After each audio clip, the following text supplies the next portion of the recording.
Bonjour à toutes et à tous, c'est Amphinobi94. On se retrouve en ce lundi 10 septembre 2018 pour une nouvelle vidéo.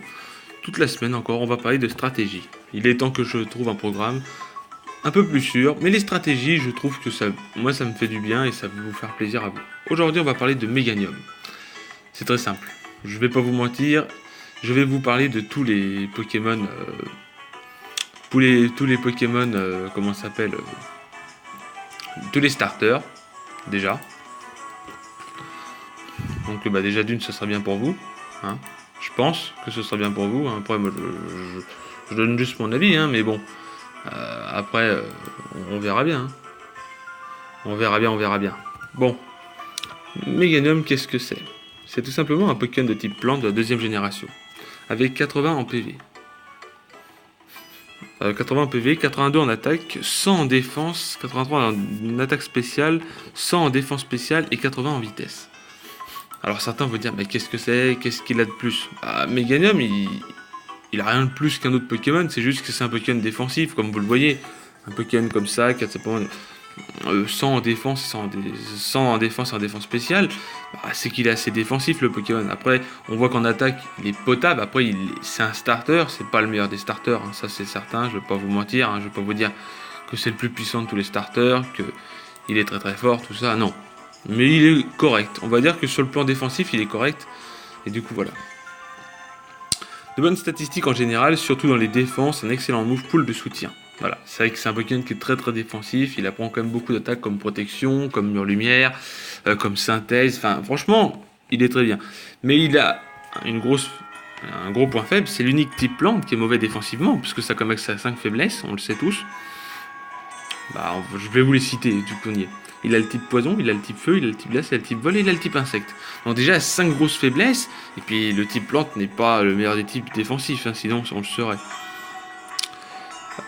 Donc move pool offensif, très maigre, concurrencé par de nombreux autres Pokémon plantes de son tiers. Voilà, c'est vrai, c'est tout à fait vrai, on va pas se mentir.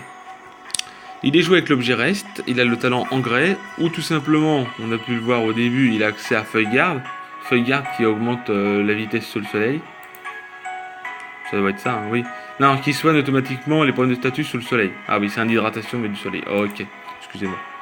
Donc il accède simplement à engrais, il est joué de nature calme parce qu'il est défensif ce Pokémon là, avec plus défense spéciale, moins attaque. De toute façon, comme je vous l'ai dit, c'est un Pokémon défensif, donc il faut mieux pas qu'il attaque. Il est joué avec 248 en PV, 8 en défense et 252 en défense spéciale. Il est joué toxique, gigasensus, synthèse, aromathérapie. Aromathérapie permet simplement de pouvoir enlever tous les problèmes de statut des autres Pokémon de l'équipe. Bien que j'ai vu dernièrement qu'il était joué avec aromathérapie, toxique, gigasensu. Non, il était joué toxique, synthèse, aromathérapie et dracoqueux. Comme ça, il peut frapper tous les Pokémon et switcher. Donc du coup, c'est pas mauvais. Et si t'as un Pokémon derrière qui peut poser les pièges de roc, du coup, ça le rend encore mieux. Voilà. Il a encore joué d'une autre manière, cette fois-ci de manière offensive, avec l'objet reste, le talent engrais. Parce que son talent feuille garde, il faudrait qu'il soit joué avec soit Chartor en 7ème génération, voire Dracofeu Y, ou alors un Pokémon feu qui peut balancer Zénith, mais le mieux, ou même Fenard hein, qui a sécheresse, qui permet simplement hop. Mais bon, le mieux est engrais parce que vu qu'il est pas fort en attaque, quand il est en difficulté et vu qu'il tient bien sur les défenses, il peut quand même se servir de son talent principal engrais qui lui permet de faire de gros dégâts sur les attaques plantes. Donc il peut être joué aussi tout simplement avec rigide, avec 200 en PV, 252 en attaque et 56 en vitesse, en SP. Rigide, donc plus attaque moins attaque SP, avec danse lame, séisme, clonage et tempête florale. Et du coup, là oui, vous êtes sûr de pouvoir faire de gros dégâts sur ce Pokémon là. Mais le set, ce set là, il est pas très efficace en PU, il est plutôt très très bien en NU, plus favorable pour son placement.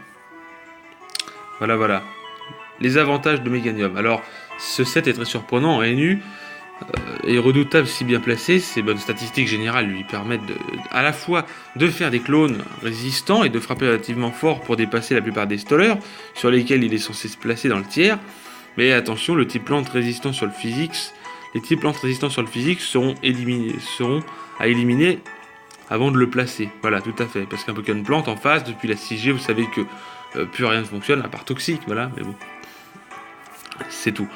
Ils seront éliminés avant de placer, nécessite un travail d'affaiblissement de l'équipe adverse qui soit accompli avant de révéler se révéler vraiment dangereux. Voilà, c'est pas évident, mais bon, c'est quand même dur. Les partenaires idéaux sont tout simplement Groray qui couvre les faiblesses feu et glace de Meganium grâce à son talent Isograce, déjà d'une. Il s'occupe en plus des menaces pour Meganium comme Chimpanfeu ou Roselia.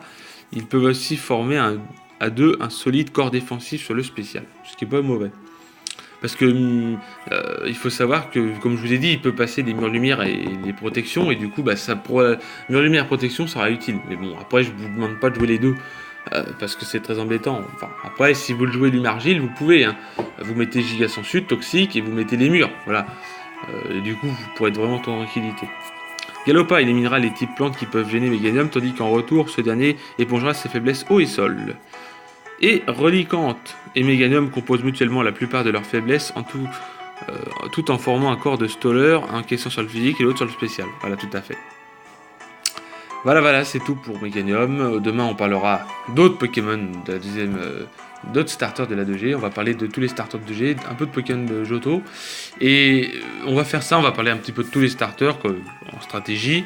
Voilà, et au moment de la 6ème génération, vu que vous avez vu la semaine dernière que j'ai parlé d'Amphinobi avec Dracofeu Florizard, qui étaient des Pokémon que j'aimais bien, et au moment de la 6ème génération, exceptionnellement, je placerai Tortank en premier, et Gouplin et Blindepi qui arriveront juste après.